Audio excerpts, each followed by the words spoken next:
We mentioned Specter and Sestak. They were out on the Sunday shows yesterday and had some intriguing answers to one particular query. Take a look. If Joe Sestak wins this race, will you support him? Sure. I'm going to support anybody against Pat Toomey. It's not going to happen, but I'll answer your question. And if you look forward to his support, can he look forward to yours? Never deal with something that's not going to happen.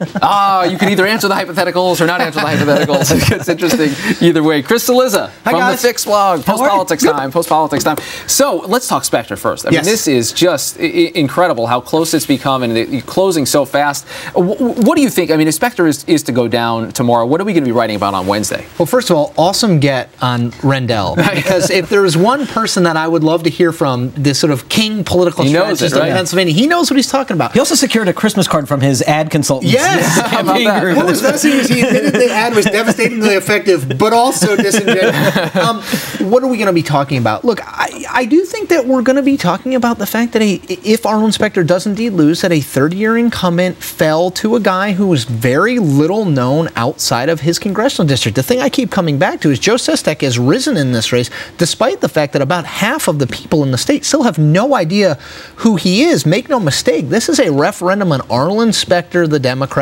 Arlen Specter, the senator.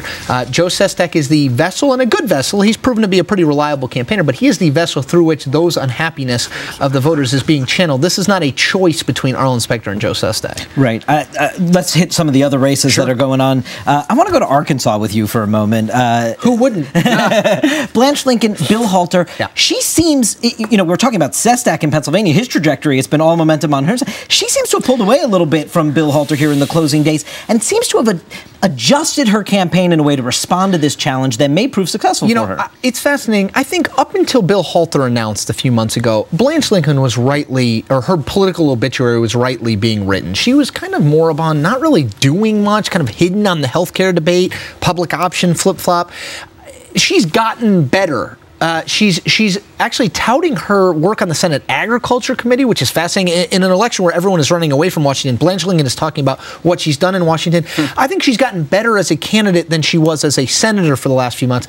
The issue is, can she get to 50? If she can't get to 50 in a one-on-one race, it's the same. It's the argument I make about Arlen Specter. If Arlen Specter, who is universally known as at 44%, why are you going to decide to vote for him now? If it's a runoff between Bill Halter and Blanche Lincoln, if you weren't for Blanche Lincoln tomorrow, why are you going to be with her on June 22nd? Right. It's a different landscape entirely. Kentucky. This is the Tea Partiers are brewing it, bringing it big time. This will be a pretty remarkable victory for them if it turns out what the polls suggest. Well, I thought Mitch McConnell, who was on last Monday when I was on with you guys, I thought he sounded yesterday on the shows a little bit resigned. He was asked who would be better, Trey Grayson or Rand Paul. He clearly thinks Trey Grayson, he wouldn't have endorsed him. He wouldn't have recruited him in this race. He wouldn't have pushed Jim Bunning out of the Senate. He said, I think it's going to be a good Republican year in Kentucky. I mean, I think in a way that's a resignation that, look, Rand Paul is very likely to win. Mitch McConnell didn't get to be Senate Minority Leader, didn't get to be the king of politics in Kentucky by cutting off his nose to spite his face. I think he thinks Rand Paul wins tomorrow. I think it's a huge national story. Rand Paul has embraced the Tea Party movement from the very start.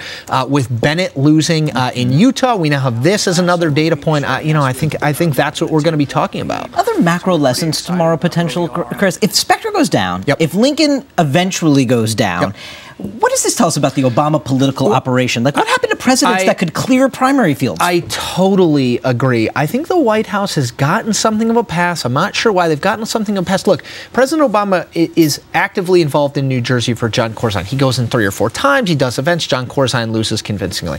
A little less for Deeds in Virginia, but again, involved. Right. He goes in 2 days before. He goes in the Sunday before the Tuesday election for Martha Coakley. She loses. Now, the president's job is not to save these people. He's not the Mariano Rivera of politics. Come in when the bases are loaded and there's nobody out, and you're always required to get everybody out. But he's the president of the United States. They helped recruit Arlen Specter to switch parties. They backed him. They made sure Ed Rendell was with him. They made sure Michael Nutter was with him. They made sure Bob Casey was with him.